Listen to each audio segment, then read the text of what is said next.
بسم اللہ الرحمن الرحیم۔ شروع کرتا ہوں اللہ کے نام سے جو بڑا مہربان نہایت رحم والا ہے۔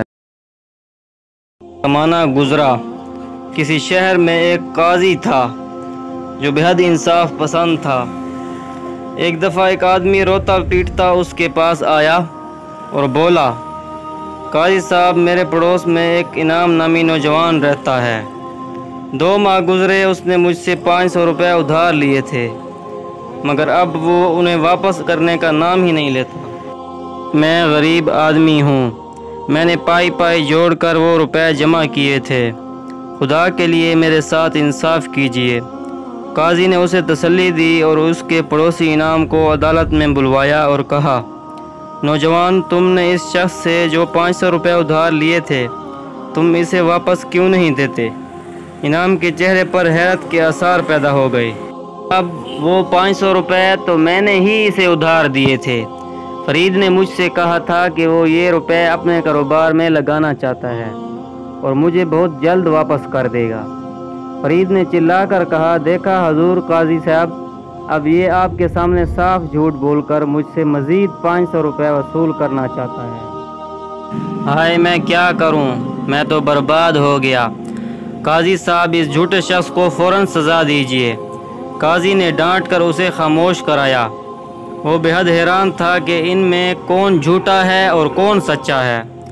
فرید کہتا تھا کہ انعام نے اس سے 500 روپے ادھار لیے اور انعام کہتا تھا کہ اس نے 500 روپے فرید کو دیے۔ قاضی نے عدالت برخاست کر دی اور 2 دن کے بعد ان دونوں کو عدالت میں آنے کا حکم دیا۔ جب قاضی گھر پہنچا تو اسے پریشانی ہوئی۔ 2 دن بعد اسے فیصلہ سنانا تھا۔ وہ اسی کے متعلق سوچ رہا تھا۔ جب وہ سونے کے لیے لیٹا تو ان 2 نوجوانوں کی ایمانداری کا اندازہ لگانے کے لیے اس کے ذہن میں ایک ترکیب آئی۔ اگلے دن شام کو اس نے ایک بوڑھے سوداگر کا بھیس بدلا اور انعام کے دروازے پر اشرفیوں سے بھری ہوئی ایک تھیلی گرا دی۔ تھوڑی ہی دیر گزری تھی کہ انعام اپنے گھر سے نکلا۔ باہر نکلتے ہی اس کی نظر اشرفیوں کی تھیلی پر پڑی۔ اس نے وہ تھیلی اٹھا لی اور دوبارہ گھر کے اندر چلا گیا۔ قاضی ایک جگہ چھپا ہوا یہ تماشا دیکھ رہا تھا۔ تھوڑی دیر بعد اس نے اشرفیوں سے بھری دوسری تھیلی فرید کے دروازے پر پھینک دی اور دوبارہ اس جگہ چھپ کر کھڑا ہو گیا۔ اسے وہاں کھڑے ہوئے زیادہ دیر نہ گزری تھی کہ فرید بازار کی طرف سے آتا دکھائی دیا۔ وہ جیسے ہی اپنے دروازے پر پہنچا، اس کی نظر تھیلی پر پڑی۔ اس نے جھک کر تھیلی اٹھا لی اور گھر میں داخل ہو گیا۔ چاروں طرف گہری تاریکی چھانے لگی تھی۔ قاضی پہلے انعام کے مکان پر پہنچا۔ اس نے دروازے پر دستک دی۔ دروازہ پہلی دستک پر ہی کھل گیا۔ دروازہ کھولنے والا انعام ہی تھا۔ قاضی نے ایک بوڑھے سوداگر کا بھیس بدل کر رکھا تھا، اس لیے انعام اسے نہیں پہچان سکا۔ فرمائیے جناب، آپ کو کس سے ملنا ہے؟ انعام نے بڑے اخلاق سے پوچھا۔ بیٹا، میں پردیسی ہوں، پیاس لگی تو دروازہ کھٹکھٹا دیا، کیا تھوڑا سا پانی مل جائے گا؟ قاضی نے پوچھا۔ اندر آ جائیے بابا، انعام ایک طرف کو ہٹتے ہوئے بولا۔ قاضی گھر میں داخل ہو گیا۔ انعام اسے لے کر ایک کمرے میں آیا جہاں پر دسترخوان بچھا ہوا تھا۔ دسترخوان پر 2 بچے بھی بیٹھے ہوئے تھے۔ بابا، آپ دور سے آ رہے ہیں، بھوک بھی لگ رہی ہوگی، پہلے کھانا کھا لیں۔ انعام نے کہا، یہ دونوں میرے چھوٹے بھائی ہیں۔ قاضی نے بچوں کے سر پر ہاتھ پھیرا اور ہاتھ دھو کر دسترخوان پر بیٹھ گیا۔ کھانے کے بعد ادھر ادھر کی باتیں ہونے لگی۔ انعام کی ماں نے قہوہ بھی تیار کر لیا تھا اور اب وہ لوگ گرما گرم قہوہ کی چسکیاں لے رہے تھے۔ انعام نے بتایا، شہر میں میری شکر کی ایک دکان ہے، اللہ کا کرم ہے کہ اس سے اچھی خاصی آمدنی ہو جاتی ہے۔ ہمارے ابا 7 سال پہلے انتقال کر گئے تھے، اس لیے اب گھر کو سنبھالنے کی ذمہ داری میری ہی ہے۔ قاضی اس کی باتیں بڑی دلچسپی کے ساتھ سن رہا تھا۔ تھوڑی دیر بعد اس نے جیب میں ہاتھ ڈالا اور پھر اس کا چہرہ پھٹا۔ اس کی بدلتی ہوئی حالت کو انعام نے بھی محسوس کر لیا تھا۔ کیا ہوا بابا؟ کیا آپ کی کوئی چیز کھو گئی ہے؟ اس نے پوچھا۔ میری اشرفیوں کی تھیلی پتہ نہیں کیا ہوئی۔ قاضی اپنی جیبیں ٹٹولتے ہوئے بولا۔ اشرفیوں کی تھیلی کا سن کر انعام چونکا۔ ایک اشرفی کی تھیلی تو مجھے بھی اپنے دروازے پر سے پڑی ہوئی ملی تھی، اس نے اٹھتے ہوئے کہا۔ پھر وہ اشرفیوں کی تھیلی لے کر آ گیا۔ تھیلی دیکھ کر قاضی کی آنکھیں حیرت سے کھل گئیں۔ ارے ہاں بھائی، یہ تو میری ہی تھیلی ہے اور اس میں پوری 97 اشرفیاں ہیں، قاضی نے کہا۔ شکر ہے، آپ کی امانت آپ کو مل گئی، انعام نے کہا۔ قاضی نے اس کا شکریہ ادا کیا اور بولا، بیٹا تم نے اپنی ایمانداری سے میرا دل خوش کر دیا، خدا تم جیسی نیک اور فرمانبردار اولاد ہر کسی کو دے۔ پھر وہ انعام کے گھر سے نکل کر فرید کے مکان پر آیا۔ اس نے دروازے پر دستک دی۔ اندر سے فرید کی دھاڑ سنائی۔ کون ہے بے؟ کیا دروازہ توڑ دے گا؟ اس کے ساتھ ہی ایک بچے نے دروازہ کھولا اور قاضی کو دیکھ کر اندر کی طرف منہ کر کے بڑی زور سے چلایا، ابا جان دروازے پر ایک بوڑھا بابا کھڑا ہے۔ تھوڑی دیر بعد وہاں پر فرید آ گیا۔ وہ بھی قاضی کو نہیں پہچان سکا تھا۔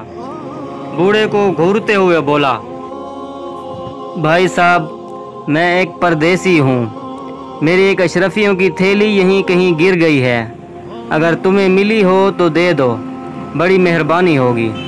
قاضی نے بہت ہی نرم لہجے میں کہا، کیوں کیا تم نے ہم لوگوں کو چور چکا سمجھ رکھا ہے جو اشرفیوں کی تھیلی کا ہم سے پوچھنے آئے ہو؟ تھیلی جہاں گرائی ہے وہیں دیکھو، اونٹ کی طرح منہ اٹھا کر یہاں چلے آنا ضروری تھا؟ فرید نے قاضی کو خونخوار نظروں سے دیکھتے ہوئے کہا، ناراض کیوں ہوتے ہو بھائی؟ اگر میری اشرفیوں کی تھیلی تمہیں نہیں ملی ہے تو کوئی بات نہیں، خدا نخواستہ میں تم پر الزام تو نہیں لگا رہا ہوں۔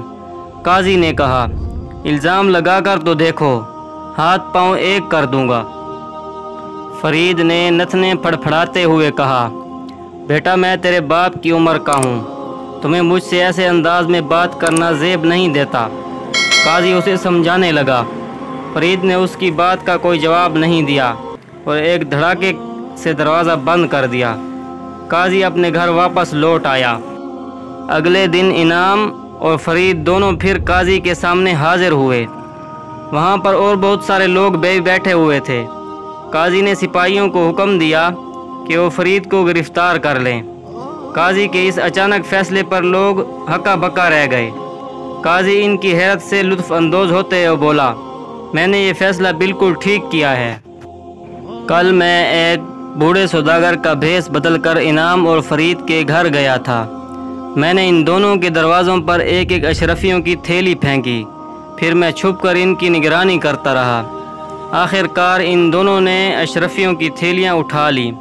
کچھ دیر بعد انعام نے میری خوب خاطر مدارت کی۔ پھر میں نے اس سے اپنی گمشدہ اشرفیوں کی تھیلی کا تذکرہ کیا تو اس نے میری اشرفیوں کی تھیلی جوں کی توں لا دی، مگر جب میں فرید کے گھر پہنچا تو اس نے مجھ سے سیدھے منہ بات بھی نہیں کی، بلکہ مجھے بری طرح ذلیل کر کے دھتکار دیا، اور اس نے اس بات سے بھی انکار کیا تھا کہ اسے اشرفیوں کی کوئی تھیلی ملی ہے۔ اس لیے میں نے اندازہ لگایا ہے کہ انعام ایک بااخلاق، باکردار اور ایماندار نوجوان ہے، جبکہ فرید جھوٹا، فریبی اور مکار شخص ہے۔ فرید کو انعام نے جو 500 روپے ادھار دیے تھے ان کو لوٹانا پڑے گا، اور اس کو عدالت سے جھوٹ بولنے، امانت میں خیانت اور ایک اچھے نوجوان پر جھوٹا الزام لگانے کے جرم میں 50 کوڑوں کی سزا دی جاتی ہے۔ انعام کے روپے اسے واپس مل گئے۔ انعام اپنی ایمانداری کی وجہ سے پورے شہر میں مشہور ہو گیا۔ قاضی بھی انعام کی ایمانداری سے بہت خوش تھا، جبکہ فرید جیسے مکار شخص سے لوگ بات کرنا بھی پسند نہیں کرتے تھے۔ وہ پورے شہر میں بدنام ہو گیا تھا۔ آخر ایک روز تنگ آ کر اس نے وہ شہر ہی چھوڑ دیا اور دوسرے گاؤں روانہ ہو گیا۔ تو پیارے دوستو، اس کہانی سے آپ نے کیا سبق سیکھا؟ کمنٹ باکس میں ضرور جواب دیں۔